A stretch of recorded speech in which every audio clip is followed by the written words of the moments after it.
नमस्कार, बहुत स्वागत है आप सभी का हमारी खास पेशकश भाग्यफल में और मैं हूं आपके साथ अंकुश श्रीवास्तव। कई बार घर में बिना वजह के तनाव और लड़ाई झगड़ा बन जाता है।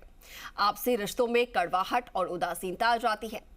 तो अगर आप अपने जीवन में खुशियां चाहते हैं तो कुछ उपाय ऐसे बताए गए हैं जिनको करने से आपके जीवन में जो भी परेशानियां हो रही हैं, जो भी कलेश हो रहे हैं, वो दूर हो सकते हैं। तो आज इसी विषय पर बात करेंगे और इस विषय पर हमें विस्तार से जानकारी देने के लिए जुड़ रहे हैं ज्योतिष परिषद एवं शोध संस्था अध्यक्ष ज्योतिष आचार्य पंडित पुरुषोत्तम गौड़ जी। आचार्य जी प्रणाम, आपको बहुत स्वागत है आपका। जी शुभ आशीर्वाद। श्री राम जय जय राम, मेरे राम की जय हो। तो आचार्य जी से उन उपायों के बारे में जानेंगे, लेकिन उससे पहले अगर आपके मन में भी कोई शंका है, कोई परेशानी अगर आपके जीवन में चल रही है तो आप भी हमारे साथ जुड़ सकते हैं और आचार्य जी से अपनी समस्या का हल जान सकते हैं। हमारा नंबर टीवी स्क्रीन पर हम फ्लैश कर रहे हैं और इस नंबर पर आप कॉल कर सकते हैं, सीधा जुड़ सकते हैं 0120715378 012071533826।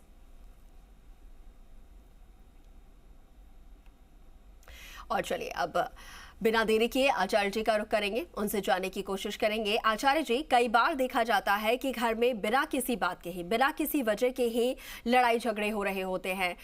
चाहे बात की जाए अगर पेरेंट्स से भी या फिर आपस में जो कपल्स है उनमें भी लड़ाई हो रही होती है। बिना किसी बात के ही गुस्सा, नाराजगी देखने को मिल जाते हैं, मनमुटाव देखने को मिल जाते हैं। आखिर क्या कारण ऐसे होते हैं, किस वजह से ये बिना कारण की लड़ाई झगड़े होते हैं, कलेश होते हैं, और क्या ऐसे उपाय हम कर सकते हैं ताकि इन सारे झगड़ों से बचा जा सके? देखिए अंकुर जी, ये बड़ी सही बात है कि बिना किसी कारण के जब तनाव परिवार में होता है तो बड़ा कष्ट होता है जी। खासतौर पे घर के मुखिया को बड़ा कष्ट होता है। ऐसे में आपस में खुशियां बढ़े, खुशियां रहें, ऐसे उपाय जीवन में आप अपने दैनिक चर्या में आत्मसात कर सकते हैं और इनको अपने जीवन में क्रियान्वित कर सकते हैं और इनसे आपके घर में खुशियां बढ़ेंगी, आपसे प्रेम बढ़ेगा। आपसे रिश्तों में कभी कड़वाहट और उदासीनता नहीं आनी चाहिए। ऐसा ही होने पर घर में नरक के समान हो जाता है और ऐसा रहने पर जहां प्रेम और प्यार रहता है वह घर स्वर्ग बन जाता है। एक घर में सप्ताह में एक बार गूगल धूप की दुआ अवश्य करनी चाहिए जी। इससे घर में बहुत शुभ रहता है। वहीं गेहूं में नाग केसर के 2 दाने और तुलसी की 11 पत्तियां डाल करके पिसाना चाहिए और उस भोजन को आपको करना चाहिए जी। घर में सरसों के तेल के दिए में लौंग डाल करके जरूर जलाना चाहिए संध्या के समय। हर गुरुवार को तुलसी के पौधे को दूध चढ़ाना चाहिए। गुरुवार के दिन तवे पर रोटी सेकने से पूर्व दूध के छींटे तवे पर मारना बहुत शुभ होता है जी। पहली रोटी गौ माता के लिए निकालें और मकान में 3 दरवाजे एक ही रेखा में नहीं होने चाहिए जी। सूखे फूल कभी भी घर में नहीं रखने चाहिए। संत महात्माओं के चित्र आशीर्वाद देते हुए बैठक में लगाना चाहिए और घर में कभी भी टूटी फूटी कबाड़, अनावश्यक वस्तुओं को घर में नहीं रखना चाहिए। दक्षिण पूर्व दिशा के कोने में हरियाली से परिपूर्ण चित्र लगाना चाहिए। घर में टपकने वाले नल नहीं रखने चाहिए। घर में तुलसी का पौधा पूर्व दिशा की गैलरी में या पूजा स्थान के पास जरूर रखना चाहिए जी। ये बहुत छोटी छोटी टिप्स हैं जिन्हें अपना करके आप अपने घर में सुख शांति, आपस में भाईचारा, सौहार्द पूर्ण वातावरण बना सकते हैं और समृद्धि का विस्तार कर सकते हैं। जहां सुमति तय संपत्ति नाना, जहां कुमति तय विपत्ति ना। जिस घर में सुख संपत्ति है वो घर स्वर्ग के समान है। जिस घर में आपसी कलेश द्वेष भावना है वो घर नरक के समान। और वास्तु की माने तो उत्तर पूर्व दिशा में जल की निकासी होनी चाहिए, आर्थिक दृष्टि से मानी जाती है। इसलिए घर बनाते समय ये बात अवश्य ध्यान रखें, उत्तर पूर्व में ही जल का निकास रखना चाहिए जी। और एक दूसरे को सम्मान देकर की बातचीत करनी चाहिए। बड़े अदब से बात करनी चाहिए, तू तड़ाके से ना करके सम्मान देकर के बात करने से घर में सुख शांति प्रसन्नता आती है और प्रसन्नता के कारण ही घर में सुख, धन, दौलत इत्यादि चीजों का वास होता है जी।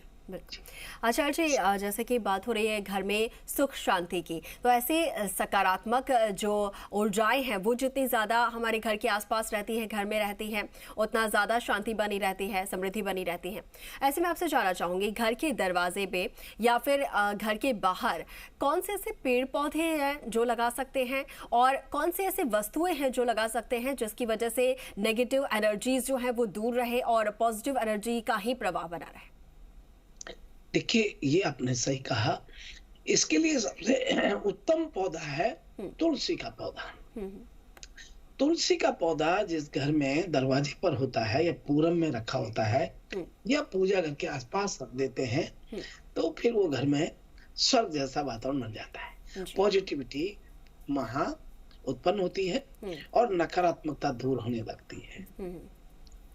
जी बिल्कुल। अच्छा, अगर चित्र की बात की जाए या फिर कुछ जगह पे देखा जाता है फोटो फ्रेम्स घर में लगाए जाते हैं, तो फोटो फ्रेम्स जो हैं वो कौन कौन से ऐसे लगाने चाहिए? या फिर देवी देवताओं के भी कई बार देखे जाते हैं कि कहा जाता है कि माँ लक्ष्मी की जो तस्वीर है उसमें माँ लक्ष्मी खड़ी नहीं होनी चाहिए, बैठी हुई होनी चाहिए। तो इस तरीके की कौन सी तस्वीर या फिर फ्रेम्स जो है वो लगाना शुभ होता है घरों में? अब देखो, ये आपने सही कहा कि कैसे लगाने चाहिए, और ये सही बात है कि घर में जो फोटो फ्रेम होते हैं इनका बड़ा महत्व होता है जी। बहुत महत्व होता है, और इनको वास्तु विज्ञान की माने तो परिवार के सदस्यों की तस्वीर लगाने के लिए घर की उत्तर दिशा, पूर्व दिशा और उत्तर पूर्व दिशा का प्रयोग ही करना चाहिए।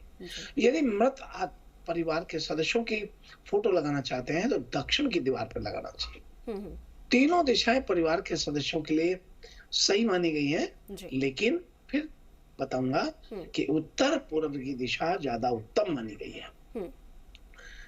और आपको ये बात देखनी चाहिए कि घर में आप अपने पितरों की फोटो या बेडरूम में कौन से भगवान की फोटो आप लगाते हैं।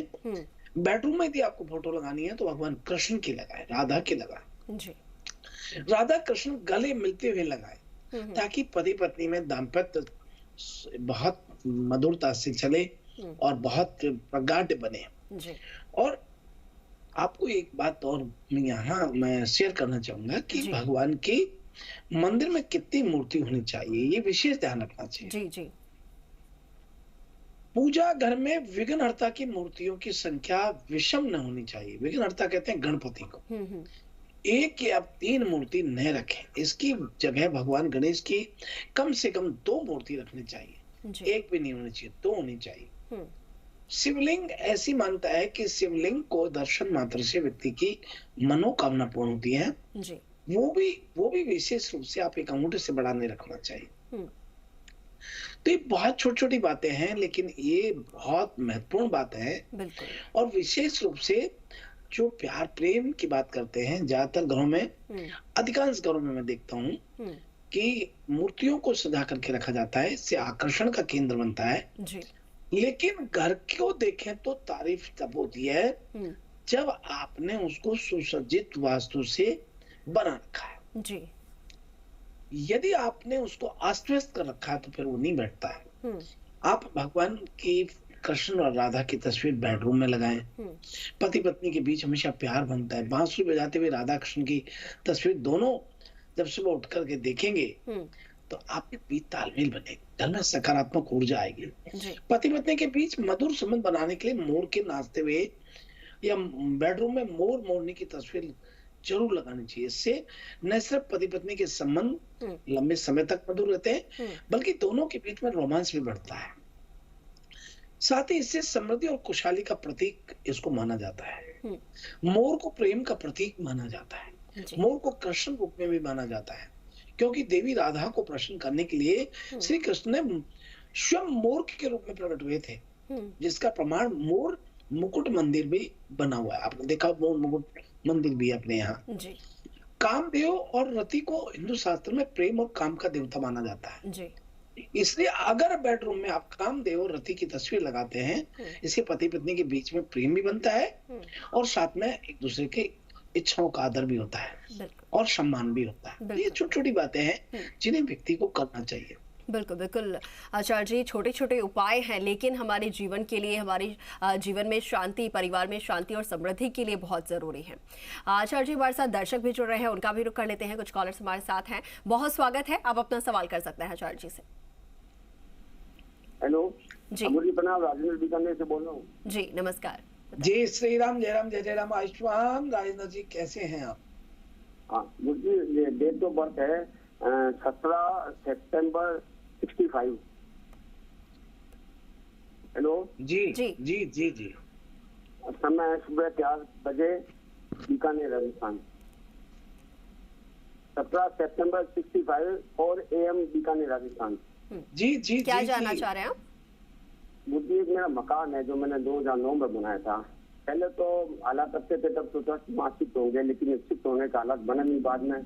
और अब मैं क्या उस प्रॉपर्टी को बेचना चाहता हूँ, लेकिन कोई ग्राहक नहीं आ रहे। अब इसके लिए क्या करूँ? काफी बड़ा पैसा लगा दिए। देखिए राजेंद्र जी, आपको बता दें कि आपको बिल्कुल डरने की आवश्यकता नहीं है। आप अपनी प्रॉपर्टी को बेचना चाहते हैं, इसके लिए बड़ा सरल उपाय है कि आप एक स्वास्तिक बनाएं और 16 बिंदु लगाएं, 7 बिंदु लगाएं, 16 बिंदु आप लगाएं ईशान उत्तर पूर्व की तरफ। एक पत्थर पर, चौकोर पत्थर लें, मार्बल का पत्थर हो, सफेद व्हाइट हो, और सिंदूर से ये शुक्रवार के दिन करें। 12 बजे से और 1 बजे के मध्य करें। 16 बिंदु षोडश मात्रिका की और 7 बिंदु सप्तग्रत मात्रिका की। 5 लाइन खींचे, वो ब्रह्मलोक जो है, ब्रह्मा विष्णु रुद्र लक्ष्मी सरस्वती पंच देवताओं की। और फिर एक स्वास्तिक बनाएं और 9 बिंदु 9 ग्रहों की, और उसे आप अपने मकान जिसको बेचना है उसके मध्य में रख दें। आप मानिए कि आपका मकान 101 दिन बिक जाएगा। आप ये करिएगा, शुक्रवार के दिन करिएगा और गायत्री मंत्र बोलते हुए कीजिएगा, अवश्य आपको लाभ होगा। बड़ी मंगल शुभकामनाएं आपकी। जी बिल्कुल आचार्य जी, और भी कॉलर्स हमारे साथ हैं, उनका भी रुख कर लेंगे। बहुत स्वागत है, बताइए क्या जानना चाह रहे हैं आप? हेलो, मैं मेरे दोते के बारे में पूछना चाहती हूँ। जी, अश्विन नाम है, 4 अगस्त 2016, 11:10। और बच्चों की पढ़ाई लिखाई व भविष्य के बारे में बताओ।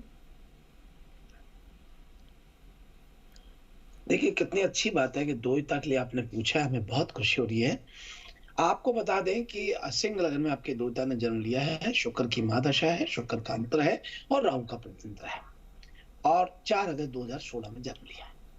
ये बच्चा बड़ा भाग्यशाली है, बहुत ही बुद्धिमान भी है, इंटेलिजेंट भी है, और इसका भविष्य की बात करें तो बहुत उज्जवल भविष्य है। लेकिन इसको जीवन में संघर्ष बहुत करना पड़ेगा। इनके व्यक्तिगत निर्माण के लिए निरंतर इनको कहीं न कहीं संघर्ष करना ही पड़ेगा।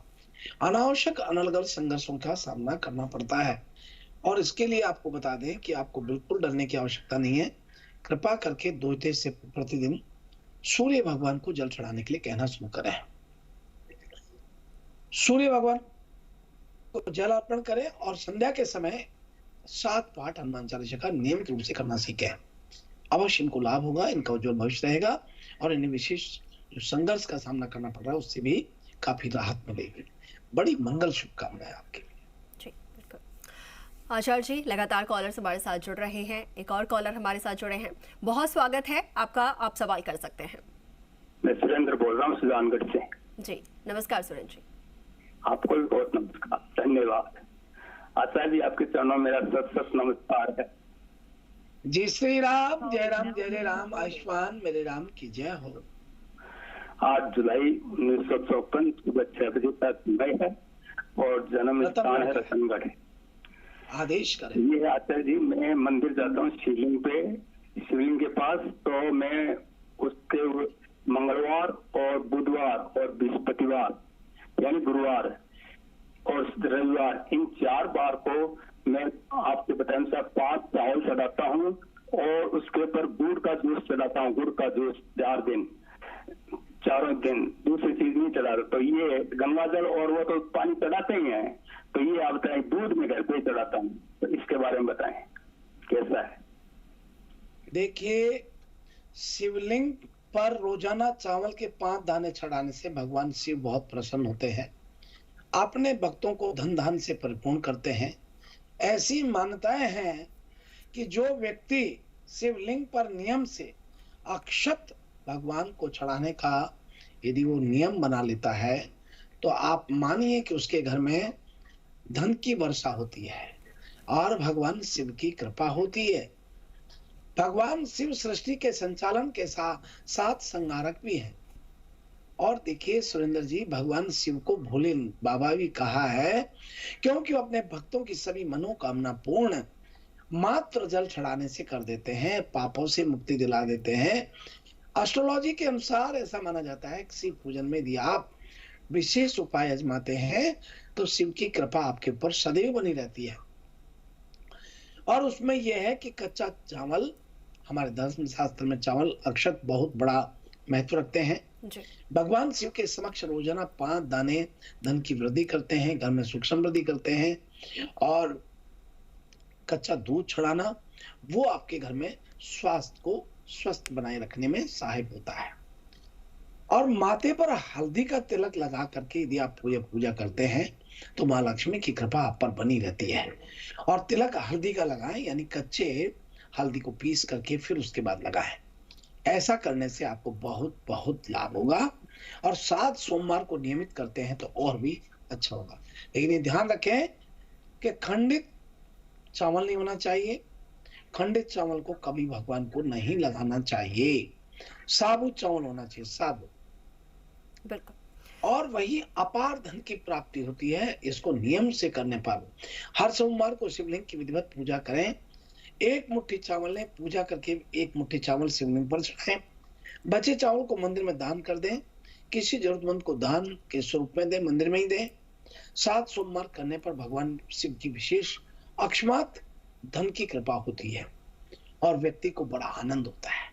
बहुत मंगल शुभकामनाएं आपके लिए। जी आचार्य जी, एक और कॉलर हमारे साथ जुड़ रहे हैं, उनका भी रुख कर लेते हैं, फिर राशि का रुख करेंगे। बहुत स्वागत है, बताइए क्या जानना चाह रहे हैं। नमस्कार जी, मैं जयपुर से बोल रहा हूँ। मैं मोहित के बारे में पूछ रहा था। उसके डेट ऑफ बर्थ है 19 नवंबर 2000, रात 8:25। उसकी नीट की काउंसलिंग चल रही है। उसका नंबर आएगा या नहीं आएगा, क्या कैसे उसके ग्रह ये देर बना। मोहित जी, आप बहुत बहुत मोहित जी के लिए आशीर्वाद है। मोहित 2 बहन भाई हैं। और श्रीमान जी, आप घबरा क्यों रहे हैं, उनका रीट में नंबर आ रहा है। लेकिन एक काम करें, आप 7 प्रकार का अनाज तांबे के बर्तन में 1-1 आंजला डालें। 7 आंजला डाल करके तांबे के बर्तन में सिरहाने उनके रखते हैं सोते समय। और सुबह मोहित के हाथ से लगवा के और पक्षियों को डालना शुरू कर दीजिए। काउंसलिंग में उनका पूर्णतः सफलता प्राप्त होती है। आपको बड़ी मंगल शुभकामना। लेकिन ये बताया गया छोटा सा उपाय जरूर कीजिएगा। आपको बहुत मंगल शुभकामनाएं। जी बिल्कुल। आचार्य जी, एक और दर्शक हमारे साथ जुड़ रहे हैं, कॉलर, बस एक और कॉल ले लेते हैं। बहुत स्वागत है, सवाल कर सकते हैं आप। हेलो जी। हेलो जी, आपकी आवाज में है, सवाल कीजिए। मैडम राम राम पंडित। राम राम। हेलो जी, आप अपना सवाल कीजिए, क्या जानना चाह रहे हैं आप। मैं सब बात मकान सबका बनेगा हमारा। अच्छा, कोई बात नहीं है। आपको बहुत मंगल शुभकामनाएं। आपके मकान की बात करें तो देखिए, आप सबसे प्रथम तो अपने को आपको सुसज्जित करिए। अपनी वाणी को, अपने बोलचाल को, अपने व्यवहार को नियमित बनाइए। और सुबह जल्दी उठ करके 5 बजे और स्नान बना करके रोज भगवान सूर्य को हल्दी डाल करके जल अर्पण करें और हनुमान चालीसा का पाठ करें। मकान आपका शीघ्र बनेगा। आपको बहुत मंगल शुभकामनाएं। नियमित कीजिएगा और माता पिता के चरण स्पर्श करिएगा, अवश्य आपको लाभ होगा। बहुत मंगल शुभकामना आपके लिए। जी बिल्कुल। चलिए आचार्य जी, अब राशियों का रुख कर लेते हैं। दर्शकों को ये भी बता देते हैं उनका दिन आज का कैसा रहने वाला है। तो आइए हम बात कर रहे हैं प्रथम मेष राशि के जातकों से। आज मेष राशि के जातकों के लिए बातचीत में संतुलन बनाए रखना चाहिए। मन थोड़ा परेशान रह सकता है। घर परिवार में धार्मिक कार्य भी संभव होंगे। परिश्रम अधिक रहेगा। रहन सहन अव्यवस्थित हो सकता है। आत्मविश्वास में वृद्धि होती है। और अब आगे बढ़ते हैं और बात कर रहे हैं वृषभ राशि वाले लोगों के लिए। मन बहुत प्रसन्न रहता है, परंतु धैर्यशीलता बनाए रखने का प्रयत्न करना चाहिए।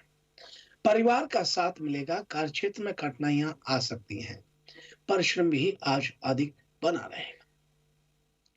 और अब आइए हम बात कर रहे हैं मिथुन राशि वाले लोगों की। आज कारोबार के क्षेत्र में आपकी रुचि बढ़ेगी, परिवार में सुख शांति बनी रहेगी, स्वास्थ्य का ध्यान रखें, कारोबार में परिश्रम अधिक बना रहेगा। रहन सहन कष्ट में आज रह सकता है। आज वाणी में आपकी बहुत मधुरता बनी रहेगी। वाणी की मधुरता से अनेक बिगड़े हुए कार्य आज आप बनाएंगे। और अब आगे बढ़ते हैं और बात कर रहे हैं कर्क राशि वाले लोग। आज मन थोड़ा परेशान रह सकता है, संयमता बरतें, व्यर्थ के क्रोध एवं वाद विवाद से बचना चाहिए। जीवन साथी के स्वास्थ्य का ध्यान रखना चाहिए। किसी राजनेता से भेंट हो सकती है, व्यस्तता बढ़ सकती है, नौकरी के लिए साक्षात्कार आदि रहेगा और कार्यों में आज सफलता प्राप्त होती है। और अब आइए हम बात कर रहे हैं सिंह राशि वाले लोगों के लिए।